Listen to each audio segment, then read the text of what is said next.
আসসালামু আলাইকুম প্রিয় দর্শক। আজ আমি আপনাদের নিয়ে এসেছি এমন এক জায়গায় যা শুধু বাংলাদেশ নয়, প্রতিটি বাঙালির হৃদয়ের সঙ্গে ওতপ্রোতভাবে জড়িত।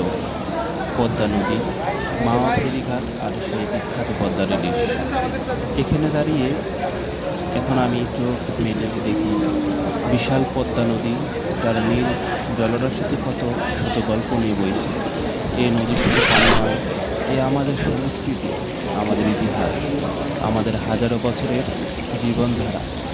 আর পদ্মা নদী মানে প্রথমে যার কথা মনে আসে তা হলো রূপালী ইলিশ, সেই মাছ যার নাম শুনলেই মুখে জল চলে আসে।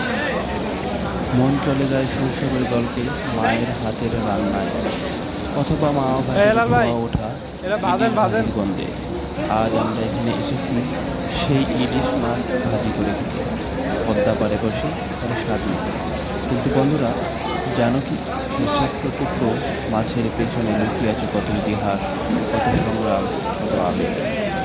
ইলিশ মাছ শুধু একটি খাবার নয়, বাংলাদেশের জাতীয় মাছ হিসাবে ইলিশ আমাদের পরিচয়ের অংশ। পদ্মা, মেঘনা, যমুনা এই নদীগুলোর স্রোতে বেড়ে ওঠা ইলিশের স্বাদ পৃথিবীর অন্য কোনো মাছের তুলনা করা যায় না। আর পদ্মার ইলিশ, তার কথা তো আলাদা করেই বলতে হয়। বিশেষজ্ঞরা বলেন, পদ্মার স্রোতের গতি, পানি ও খাবারের কারণে এখানকার ইলিশ সবচেয়ে সুস্বাদু, সবচেয়ে নরম, এবং তাজা। ইলিশ মাছ যখন প্লেটে আসে তখন শুধু একটা খাবার নয়, যেন এক খণ্ড ইতিহাস সামনে রাখা হয়। সেই ইলিশের টুকরোতে আছে জেলেদের কষ্ট, আছে নদীর গল্প, আছে প্রকৃতির ওপার সৌন্দর্য। ভোর রাতে জেলে যখন নৌকা নিয়ে নদীতে নামে, তখন নদীর কুয়াশা চিরতরে তাদের আশা ছুটে যায়।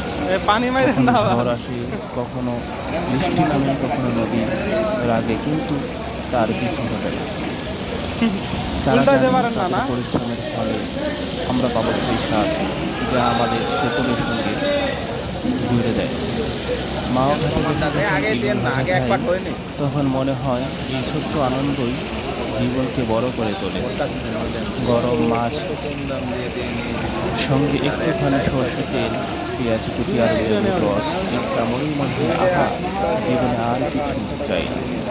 পদ্মার বাতাসে ভেসে আসে নদীর সুর, পাশ দিয়ে চলে যায় ফেরি, পাড়ে যায় জেলেরা জাল ঢোকায়, সব মিলিয়ে এক অসাধারণ পরিবেশ। বন্ধুরা, যারা দেশের বাইরে আছো, তোমরা হয়তো এই অভিজ্ঞতা থেকে বঞ্চিত, কিন্তু একবার সুযোগ পেলে মায়াঘাটে চলে আসবা। এখানে এসে তুমি শুধু ইলিশ খাবা না, তুমি নদী ছুঁয়ে দেখবে বাংলাদেশের প্রাণের পদ্মার পাড়ে বসে বুঝবে এই নদীকে নিয়ে এত কবিতা, এত গান, এত গল্প লেখা হয়েছে। ইলিশ আমাদের শুধু খাবারের আনন্দ দেয় না, আমাদের মনে করিয়ে দেয় প্রকৃতির প্রতি আমাদের দায়িত্বের কথা। আজকাল আমরা এত বেশি মাছ ধরছি যে অনেক সময় প্রকৃতির ভারসাম্যই নষ্ট করে দিয়েছি। মনে রাখবে, ইলিশ বাঁচতে হলে নদী বাঁচাতে হবে, প্রকৃতিকে রক্ষা করতে হবে, তাহলে আগামী প্রজন্মেও পদ্মার ইলিশের স্বাদ পাবে।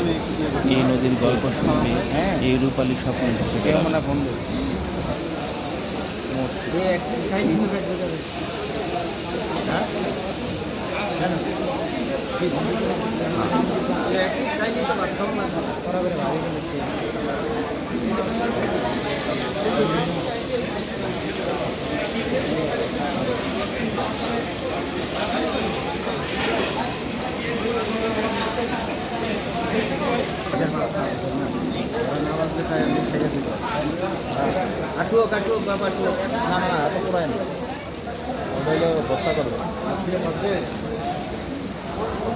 মাথাও দিয়ে দিক। আচ্ছা, ঠিক আছে। না ওটাই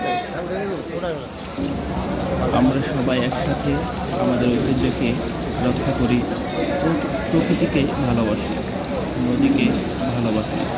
পদ্মার পাড়ে বসে কামড় ইলিশ খাওয়ার সময় মনে হয় এ শুধু আমাদের আনন্দ নয়, এ পুরো বাংলাদেশের গর্ব। আপনাদের সবাইকে ধন্যবাদ যারা এই ভিডিও দেখছেন। আমাদের পক্ষ থেকে আপনাদের রইল শুভকামনা। আল্লাহ আমাদের সবাইকে সুস্থ রাখুন, ভালো রাখুন। এই বলে আজকের মতো এখানেই বিদায় নিচ্ছি।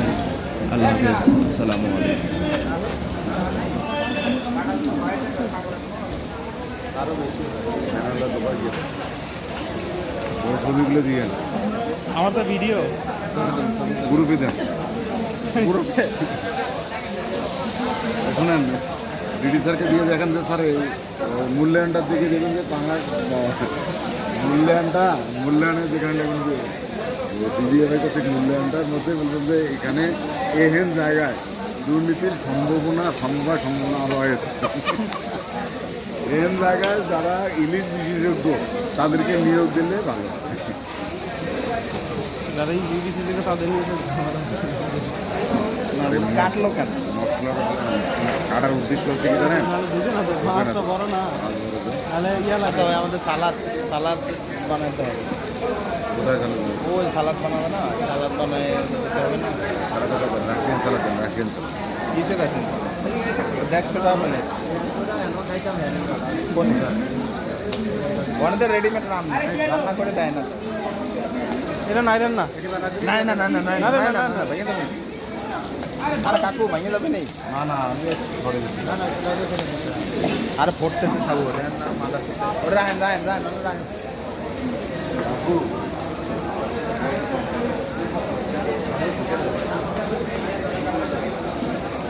আর ভিডিও করেন না